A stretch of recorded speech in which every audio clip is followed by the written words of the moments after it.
Hello friends, welcome to our YouTube channel innovative coaching classes. Right, आज हम इसमें पढ़ने जा रहे हैं क्लास 9 के मैथ्स का chapter 2 that is polynomial. Okay, polynomial क्या होता है? राइट, सबसे पहले तो हम बात करेंगे पॉलिनोमियल होता क्या है, कैसे इसको लिखते हैं। राइट, जैसे अभी आप ये इक्वेशन देख रहे हैं पी ऑफ एक्स। पॉलिनोमियल लिखना होता है तो इसको कैसे लिखते हैं? p ब्रैकेट में x क्या होता है? जो वेरिएबल होता है। जो भी इक्वेशन है, मान लीजिए ये इक्वेशन दी हुई है x² + 3x + 5, तो इसमें वेरिएबल क्या यूज़ किया हुआ है? x। क्या यूज़ किया हुआ है? x। तो इसीलिए हम पॉलिनोमियल ऑफ x अगर हमें लिखना होता है तो p ब्रैकेट x। अगर यहाँ पे इक्वेशन x की जगह y की होती, मान लीजिए y² + 3y + 5, तो p ऑफ y लिखते। मीन्स पॉलिनोमियल ऑफ x जो लिखा जाता है वो वेरिएबल होता है x यहाँ पे। अगर इसकी जगह पे इक्वेशन में कोई और वेरिएबल लिखा होगा तो वहाँ पे p of y, p of z, x y z जो भी लिखा होता है, कुछ और भी लिखा हो, t लिखा हो वेरिएबल, तो p ऑफ t। इसको कैसे लिखते हैं? p bracket variable. राइट, ये एक इक्वेशन है जो कि लिखा हुआ है x² + 3x + 5। अब पॉलिनोमियल होता क्या है? पॉलिनोमियल के लिए कोई सिचुएशन होती है, कोई ऐसी कंडीशन होती है जो फुलफिल हो तो ही वो पॉलिनोमियल होगी। राइट, तो इस इक्वेशन में बात करने के लिए हम देखते हैं कि क्या है। फर्स्ट है इसमें कॉन्स्टेंट्स। कॉन्स्टेंट्स क्या होते हैं? कॉन्स्टेंट्स वो नंबर होते हैं जिनकी वैल्यू फिक्स होती है, जिनकी वैल्यू चेंज ना हो। वेरिएबल्स होते हैं जैसे किसी की वैल्यू अभी डिसाइडेड नहीं है, फिक्स नहीं है, चेंज हो सकती है, वो होते हैं वेरिएबल्स। फिक्स वैल्यू जो होती है उनको बोलते हैं कांस्टेंट। लाइक जैसे एक इक्वेशन है, ये दी हुई है यहाँ पे अभी, राइट, x² + 3x + 5। अब इसमें क्या 5 फिक्स्ड है, इसकी वैल्यू को आप चेंज नहीं कर सकते, तो वो कांस्टेंट है। 3x लिखा है, 3 कांस्टेंट है, यहाँ पे x वेरिएबल है क्योंकि x की वैल्यू x y z कुछ भी हो सकती है, 1 2 3 4 5 एनीथिंग, बट यहाँ पे जो 3 है वो फिक्स्ड है, इसलिए 3 कांस्टेंट है। जैसे मान लीजिए x² लिखा है, x² के आगे 1 है, मान लीजिए 1 ही है ना, कुछ नहीं है, इसका मतलब 1 है, तो 1 फिक्स्ड है, इसकी वैल्यू को आप चेंज नहीं कर सकते। हाँ, बट x² की वैल्यू चेंज हो सकती है, तो उसको क्या बोलेंगे हम? वेरिएबल। जो चेंज हो सके वो वेरिएबल, जो फिक्स्ड रहे वैल्यू, जिसकी वैल्यू आप चेंज नहीं कर सकते। मान लीजिए मैंने बोला 2 kg, कोई भी आइटम है, राइस है, फ्लोर है, कुछ भी है, 2 kg बोला मैंने, तो फिक्स्ड है वैल्यू, तो उसको बोलेंगे कांस्टेंट। जहाँ पे जैसे इक्वेशन में लिखा है x² + 3x + 5, तो x क्या है? हमारी चेंज हो सकती है वैल्यू, इसलिए उसको बोलते हैं वेरिएबल। ओके, वेरिएबल कौन से होते हैं? जिनकी वैल्यू चेंज ना हो सके। क्या हो सके? वेरिएबल की वैल्यू चेंज हो जाती है, फिक्स्ड कांस्टेंट की वैल्यू चेंज नहीं होती। अब जैसे कि कांस्टेंट या वेरिएबल्स जो भी होते हैं, बुक में आपको कांस्टेंट की जगह ज़रूरी नहीं है कि 1 2 3 दिया हो, एक्स वाई जेड कुछ भी दे सकते हैं। मान लीजिए ABC, अगर मैं कुछ प्रेजेंट नहीं करना चाहती, 1 2 3 नहीं लिखना चाहते, बुक वाले नहीं लिखना चाहते आपके क्वेश्चन में, तो वो कांस्टेंट की जगह 1 2 3 भी लिख सकते हैं, ABC भी लिख सकते हैं, ABCDE कुछ भी लिख सकते हैं। वो कांस्टेंट मतलब एक फिक्स्ड वैल्यू जिसको आप चेंज नहीं कर सकते। बट हाँ, अगर वेरिएबल की जगह TUV कुछ भी यूज़ कर सकते हैं, वेरिएबल है मतलब वो वैल्यू वेरी करेगी। अब आती है बात टर्म की। टर्म क्या होती है? टर्म होती है कांस्टेंट इनटू वेरिएबल। लाइक देखिए इस इक्वेशन में आप देखिए क्या है, एक इक्वेशन में क्या है? x², एक पर्टिकुलर टर्म है, जैसे कि 3x, ये अलग से एक टर्म है। क्या है? टर्म। टर्म क्या होती है? Constant into variable. क्या होती है term? Constant into variable. Like एक उसमें कांस्टेंट होना चाहिए, एक वेरिएबल होना चाहिए, और कुछ भी पावर हो सकती है उसकी। राइट, जैसे 2x, AX, 2 क्या है इसमें? मैं एग्जाम्पल में दिया हुआ टर्म के 2x। 2x क्या? 2 कांस्टेंट है, x वेरिएबल है, इसलिए क्या है? ये टर्म है। क्या है ये? Term.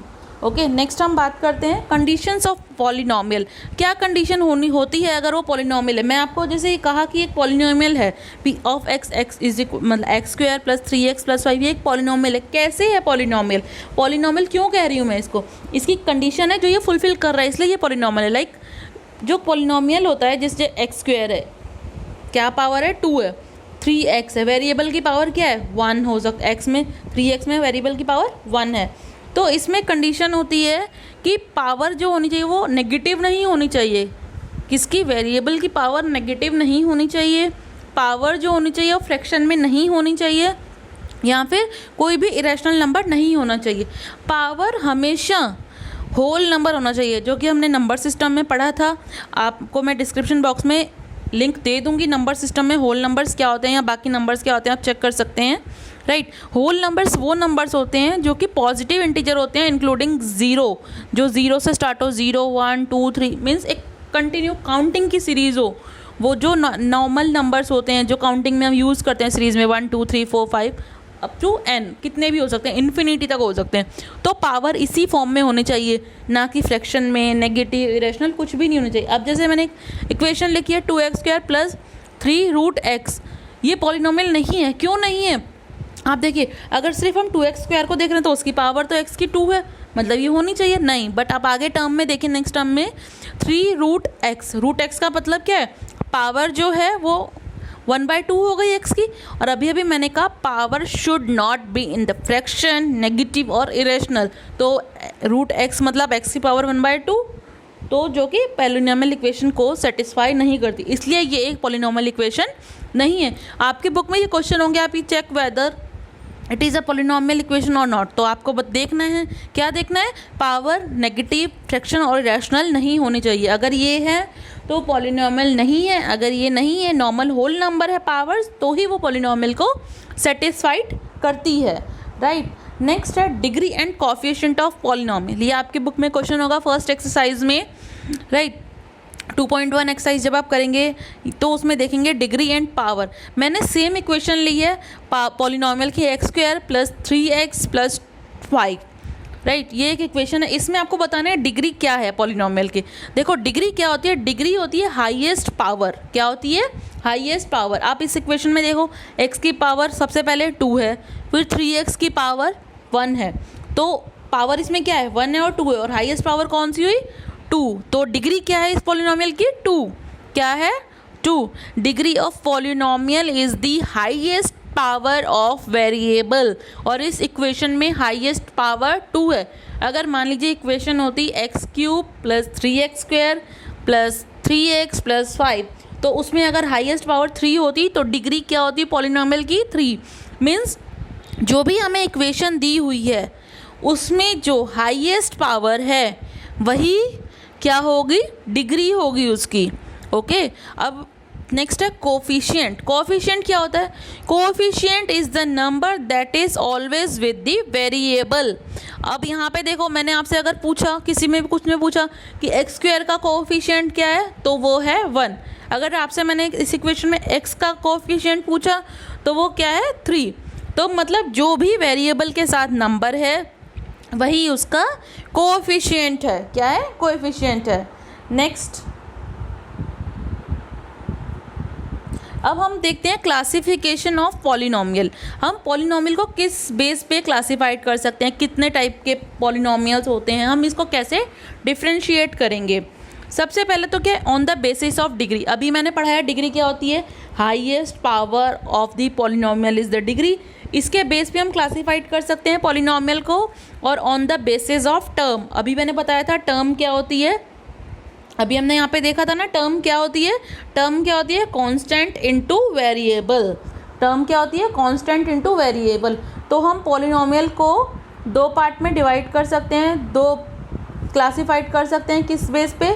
On the basis of degree और on the basis of term.